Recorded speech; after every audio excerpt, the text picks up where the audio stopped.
இல்லை, அதுதான் ஒரு ஒரு டெமோக்ராட்டிக் ஸ்டேட்டு, ஒரு டெமோக்ராட்டிக் கண்ட்ரி. இந்தியான்றது ஒரு ஜனநாயக நாடு. தமிழ்நாட்டில் ஒரு ஜனநாயகம். யார் வேணாலும் மாநாடு நடத்தலாம், யார் வேணாலும் கட்சி ஸ்டார்ட் பண்ணலாம், யார் வேணாலும் வந்து கொள்கையில் பிரகடனம் பண்ணலாம். அப்படி இருக்கிற ஒரு நாடு தான் இந்தியா. அப்படி இருக்கும்போது விஜயை கண்டு ஏன் திமுக பயப்படணும்? அதான் இப்போ கேள்வி. விஜயை கண்டு ஏன் திமுக பயப்படணும்? அப்போது விஜய் வந்து கட்சி ஆரம்பிக்கும் போது முழுக்க முழுக்க பாதிப்பு யார் வரும்னா திமுக தான் வரும்.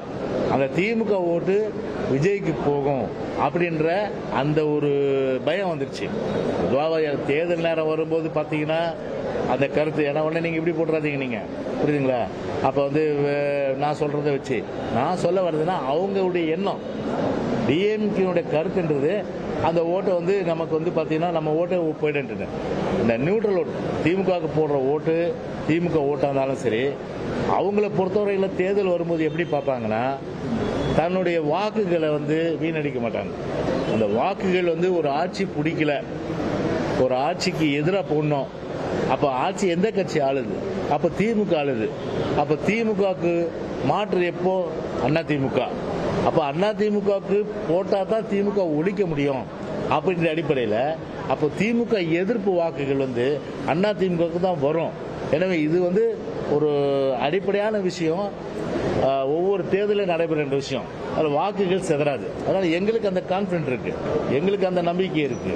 திமுக மேலே கோபம் கொண்டவர்கள், திமுகவிலே இருக்கின்ற திமுக மீது கோபம் கொண்டவர்கள் எல்லோருமே வந்து 2026 சட்டமன்ற தேர்தலை பொறுத்தவரை அண்ணா திமுக தான் வாக்களிப்பார்கள். ஏன்னா அண்ணா திமுக தான் ஆட்சிக்கு வர நினைப்பாங்க. அதனால அவருடைய எண்ணம் என்னன்னா வந்து ஆரம்பத்திலேயே வந்து விஜய் வந்து வளர விடக்கூடாது, நசிக்கணும் அப்படின்னா. ஏன் இந்த பயம்? இந்த பயம் அதனால வந்து யாரா இருந்தாலும் வந்து வரட்டுமே, களத்தில் சந்திப்போமே அப்படின்ற ஒரு தைரியம் வந்து திமுகவுக்கு இருக்கா? இல்லை.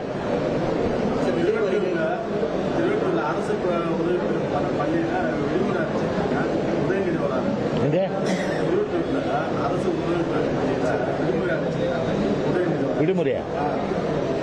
இல்லை, ஒரு அமைச்சர் வர்றதுக்கு வந்து ஒரு ஸ்கூலே வந்து லீவ் விடுறதுன்றது ஒரு கேலி கூத்துறது. பள்ளி கல்வித்துறை ஒன்று இருக்குதானே ஒன்று தெரியல. இன்னைக்கு வந்து பிரைம் மினிஸ்டர் ஷீன்னு சொல்லிட்டு ஒரு ப்ரோக்ராமு, திட்டம். அந்த திட்டத்தில் வந்து முதல்ல பிப்ரவரி மாதம் போய் கையெழுத்து போட்டுட்டு இப்போ வந்து அந்த திட்டத்தை எதிர்க்கிறாங்க. அதுக்கப்புறம் வந்து பார்த்தீங்கன்னா இந்த மாதிரி வந்து பள்ளி கல்வித்துறை வந்து இன்னைக்கு ஒரு கவர்னர் ஆளுநர் ஒரு கருத்து சொல்லியிருக்காரு. இன்னைக்கு தமிழ்நாடு பாடத்திட்டத்தை அகில இந்திய பாடத்திட்டம் தமிழ்நாட்டுக்கு தேவையில்லை. அவங்க அந்த எஜுகேஷன் பொறுத்தவரை நமக்குன்னு பிரத்யேகமான திட்டம். ஆரம்ப காலத்தில் புரட்சி தலைவர் அண்ணா காலத்திலேருந்து, புரட்சி தலைவர் காலத்திலேருந்து, அம்மா காலத்திலேருந்து எல்லா காலமும் சரி நம்முடைய வந்து அந்த பாடத்திட்டம்ன்றது ஒரு சிறப்பு. அதில் எந்த மாறுபட்ட கருத்து இல்லை. ஆனால் இவங்க என்ன பண்ணுறாங்கன்னா இப்போ ஆளுநர் வந்து அதை குறை சொல்கிறாருன்னா எதை வச்சு குறை சொல்கிறேன்னு நினைக்கிறீங்க? சொல்லுங்கள் பார்க்கலாம். கருணாநிதியுடைய வரலாறு அதில் எழுதியிருக்காங்க. ஒரு அறிஞர் பெருமக்கள், ஒரு சுதந்திரத்துக்காக போராடிய ஒரு பெருமகனார்கள், ஒரு வீரர்கள், அதே போன்று தமிழ்நாட்டினுடைய ஒரு மேம்பாட்டிற்காக தியாகம் செய்தவர்கள். அப்படிப்பட்டவர்களுடைய வாழ்க்கை வரலாற்றை வந்து பாடத்திட்டத்தில் இருந்தால் அது நல்ல விஷயம். அதனால தான் ஒரு ஆளுநர் என்ன சொல்லியிருக்காரு, அப்படிப்பட்டது இல்லாமல் கருணாநிதி மட்டும் எழுதியிருக்கிறதுனால அவர் வந்து சரியில்லைன்றது. அதான் அப்படிதான் நம்ம எடுத்துக்க முடியும்.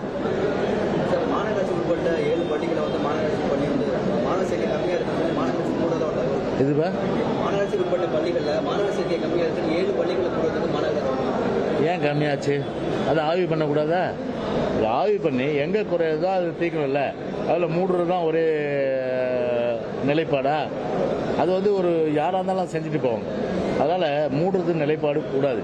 எங்களை பொறுத்தவரை வந்து அந்த பள்ளிக்கூடத்தில் ஏன் வந்து பிள்ளைங்கள் சேரல, அதற்கான காரணம் என்ன, அதை ஆராய்ந்து அறிந்து அதன் அடிப்படையில் வந்து பார்த்தீங்கன்னா அந்த பள்ளிக்கூடத்தை வந்து ஒரு மேம்படுத்தி திறந்து அவர்களுக்கு வந்து கல்வி கொடுப்பதும் அரசாங்கத்துடைய அடிப்படையான விஷயமா இருக்கணும்.